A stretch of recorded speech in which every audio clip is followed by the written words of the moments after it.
Hi, first graders. Today we have our Unit 8 review / test. If you're in-class person, this will be review. If you're virtual friend, this will be your test. So I'll walk you through the directions, and give you a little guidance, and then let you go.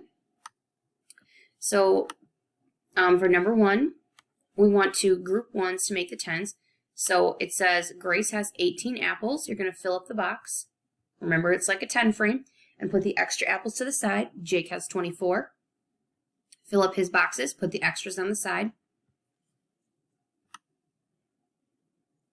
Then we need to figure out how many apples do they have altogether. Take Grace's apples, take Jake's apples, and then see if you have enough between their extras to fill up another box, and see if you have any extras after that. Okay, once you draw in all that, all of Grace's apples, all of Jake's apples, and extras, you'll be able to see your answer, and you can count by tens.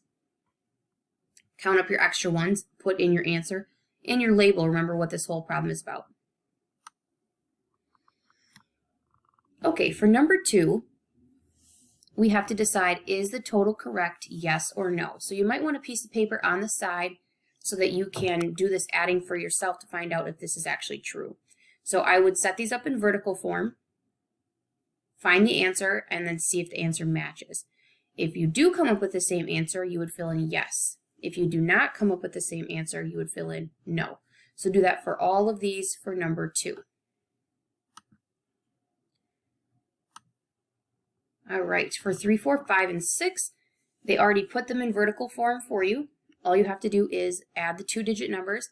You can use any method you want, and you can take as long as you need to arrive at the correct answer. I can notice here that they set up, for number 5, they have 78 plus 5. It's just 5 ones, so it's under the ones column. For 7 and 8, they want you to do the vertical form and then add. So remember, stack those on top of each other. Pay attention especially to this one. Make sure the 9 goes in the ones column.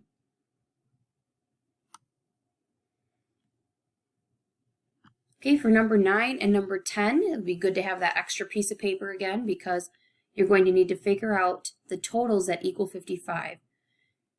So I would put these on your extra piece of paper in vertical form and find the answer. And you're going to color in the bubble if it equals 55. If it does not equal 55, just leave it blank. Same thing for number 10 with 84. Set these all up, find the answer, each answer, and decide which ones equal 84. All right, for number 11, we have to figure out how many apples there are. So 54 apples on this tree, 29 apples on that tree. I would suggest putting it in vertical form and adding. If you needed to draw with sticks and circles, you could, or you could draw it out with the 10 frames and the extra apples like we did for the first problem. Either way, come up with your answer, put it in your unknown, and don't forget your label.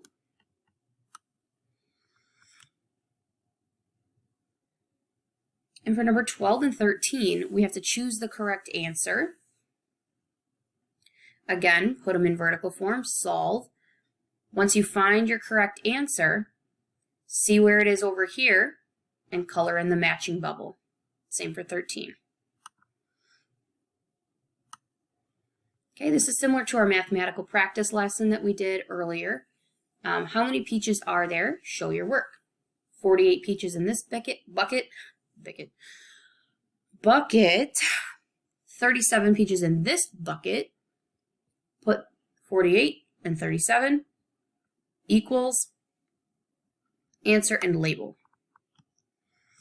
Last problem says write an addition exercise. That just means make a problem that you have to make a new 10 to solve. So that means that your digits in the ones place have got to go over 10, or they have to be 10 or more.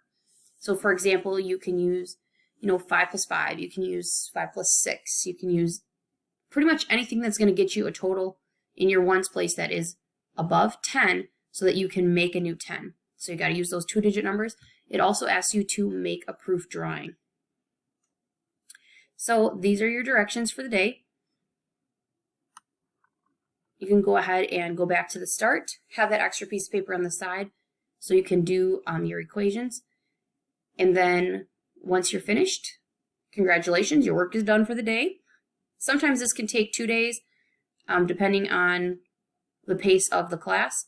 So give it your best shot and take a break if you have to. Have a great day. Good work.